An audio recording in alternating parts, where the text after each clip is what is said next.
5h, 7h, Eva Rock. Voilà pour les principaux titres de ce jeudi 28 février. L'actualité, c'est aussi la journée sans Facebook créée en 2012 par un groupe d'utilisateurs européens. Facebook aujourd'hui, c'est 2,3 milliards utilisateurs dans le monde, un gigantesque réseau, une entreprise cotée à Wall Street, propriétaire de la messagerie instantanée WhatsApp ou encore de l'application de partage de photos et de vidéos Instagram.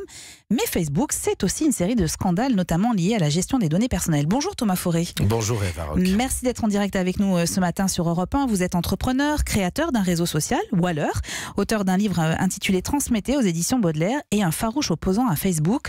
Alors vous, c'est un jour ou 365 jours sans Facebook? C'est l'avenir après Facebook qu'il faut réussir à imaginer maintenant, et en particulier en France, en Europe. Qu'est-ce que vous reprochez en fait au réseau social ? Je lui reproche tout simplement de ne pas respecter nos libertés individuelles, de ne pas respecter les données de ses utilisateurs, de leur mentir sur le fond de l'affaire, parce qu'on vous dit que c'est un réseau pour évidemment être en contact avec vos amis, tisser des liens, et en réalité toute la plateforme est faite pour vous vendre de la publicité, capter votre attention. Et effectivement, vous avez dit 31 scandales en 2018, et pourtant la machine est là, elle continue à progresser. Voilà, c'est vraiment le syndrome de Stockholm. C'est la gestion des données personnelles qui est, selon vous, le principal problème ? Oui, c'est le principal problème qui est évidemment augmenté par la vision de son fondateur, qui est absolument pas une vision, à mon avis, humaniste, qui est une vision américaine peut-être, absolument pas européenne. C'est une plateforme qui correspond pas à la culture en France, la culture en Europe. C'est une plateforme qui n'est pas à dimension humaine, en fait. Oui, mais alors, je comprends bien que la notion de liberté vous importe aussi, mais on est quand même libre de s'inscrire sur Facebook, ou d'en partir, ou de ne jamais y aller. Est-ce qu'on est vraiment libre quand vous savez, quand tout le monde utilise une même plateforme, si vous n'y êtes pas, finalement vous êtes exclu. Donc c'est le principe de ces plateformes où tout le monde est, et au final on est nécessairement obligé de s'y inscrire. Donc je ne crois pas qu'on soit absolument libre de s'y inscrire. La preuve, c'est très difficile de supprimer son compte aujourd'hui. Aurélien Fleureau. Est-ce que le fait que les jeunes ados utilisent moins Facebook, ça vous rend optimiste, ou vous vous dites il y a peut-être un autre réseau social avec les mêmes pratiques qui va le remplacer ? Alors, il est certain que Facebook va sûrement, il a déjà fait racheter les réseaux qu'utilisent les jeunes, ça c'est clair. Hein. Ils ont racheté Instagram, ils ont racheté WhatsApp, ils sont en train de fusionner les plateformes, ça il faut le savoir. Ce que vous écrivez sur WhatsApp aujourd'hui avec vos amis, va nourrir la publicité sur Facebook, ce qui est quand même un scandale. Donc pour vous, le système, il risque de perdurer si on n'agit pas ? Il va perdurer tant qu'on sera dans le discours, et moi, ma conviction, c'est que la sortie ou l'avenir peut être dessiné, comme d'habitude, uniquement par les entrepreneurs, par les personnes qui ont le courage de dire on peut inventer quelque chose de mieux. C'est très difficile parce que dans le monde de l'entreprise aujourd'hui, et en France en particulier, quand vous êtes un entrepreneur qui veut s'attaquer comme ça à un géant, évidemment, c'est très difficile d'aller trouver des fonds d'investissement, du financement. Or, il faut beaucoup d'argent, évidemment. Donc, le sujet, c'est la souveraineté numérique en Europe. C'est un sujet politique, éminemment politique, parce que là, on parle des données personnelles. Mais le deuxième problème, c'est un problème démocratique, c'est qu'aujourd'hui, Facebook est influent. Les algorithmes de Facebook qui vous présentent les nouvelles que vous voyez sur votre smartphone, finalement, c'est les Américains qui décident ce que nous voyons. Et ça pose un problème. Ça a posé un problème dans les élections américaines. Ça pose même des problèmes pour les Américains eux-mêmes. Et ça, c'est un sujet de démocratie.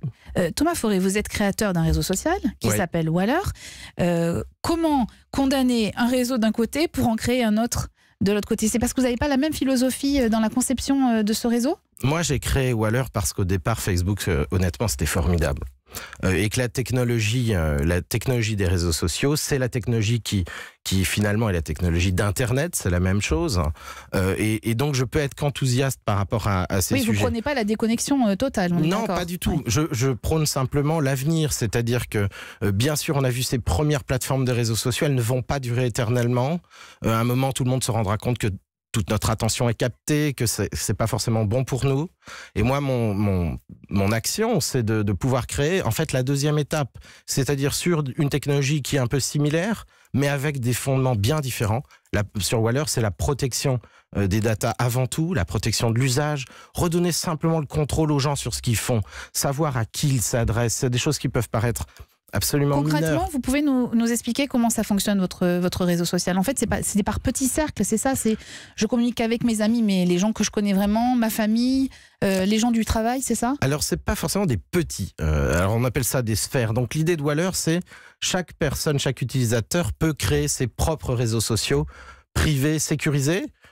Sur la plateforme, on appelle ça des sphères. C'est des réseaux qui peuvent servir évidemment pour la vie quotidienne, mais aussi qui pourront servir en entreprise, dans les institutions. Vous voyez, en fait, notre modèle économique, c'est vendre notre produit aux entreprises, aux grandes écoles, aux associations, etc., afin qu'elles se constituent leur propre plateforme, leur propre Facebook, en fait. Et plutôt que d'avoir une grande plateforme où tout est mélangé, eh bien, chacun va pouvoir se créer sa propre plateforme et la maîtriser. Pour revenir sur Facebook, vous ne trouvez aucune vertu à ce réseau social? Parce que je pensais au printemps arabe, on parle beaucoup de l'Algérie en ce moment, les printemps arabes sans Facebook, on ne sait pas vraiment si ça aurait pu avoir lieu, les gilets jaunes sont nés aussi sur Facebook, comment on aurait fait sans Facebook? Bon, vous trouvez que le printemps arabe, ça a réussi? Ah bah après, c'est une question politique. Évidemment. Alors, est-ce que je trouve des vertus à Facebook? Oui, parce que ce sont les vertus d'Internet. C'est la vertu de connecter les gens les uns avec les autres, de le faire intelligemment. Voilà, et c'est la vertu qu'on trouve aussi sur Waller, évidemment, mais pas de la même façon. C'est-à-dire que Internet n'appartient pas à Facebook. Et aujourd'hui, quand on n'a rien à faire dans le métro, vous regardez votre portable, machinalement, vous allez cliquer sur Facebook, vous allez perdre 5 minutes, voilà. C'est le côté monopolistique de Facebook qui vous embête. Absolument. Twitter pour donner son opinion, Instagram pour les photos, WhatsApp pour communiquer, LinkedIn pour trouver un job. Quel est l'intérêt d'être encore inscrit sur Facebook ou sur un réseau effectivement social plus général? Est-ce qu'on ne parle pas d'un réseau qui est déjà en train de mourir au fond?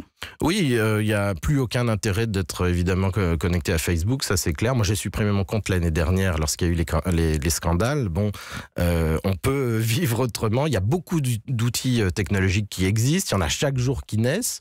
Et de toute façon, dans la technologie, tout a toujours tourné. Aujourd'hui, vous n'avez plus les Netscape, les Nokia, vous voyez. Donc la technologie évolue, elle tourne. C'est ce qu'on appelle des révolutions. Et donc, évidemment, maintenant, il est temps de quitter Facebook. Alors, vous croyez en la vertu d'une journée sans Facebook? Est-ce que ça a vraiment du sens? Oui, parce qu'on vous invite ce matin, c'est ça? Oui, évidemment. Ça a une vertu pédagogique parce que, évidemment, ce sont des sujets très importants. C'est des sujets de société aujourd'hui. Et oui, une vertu pédagogique, ça veut dire aussi qu'il y a un problème. Pourquoi cette journée existe? C'est pas moi qui l'ai créée. Évidemment, je suis très heureux de pouvoir y participer, surtout pour raconter mon projet. Parce que le sens de Waller, c'est évidemment pouvoir essayer d'imaginer quelque chose de plus vertueux. Merci infiniment Thomas Forêt d'avoir répondu présent à notre invitation ce matin en direct sur Europe 1. Je rappelle le titre de votre livre, ça s'appelle Transmettez, c'est aux éditions de Baudelaire. Bonne journée. Merci Eva.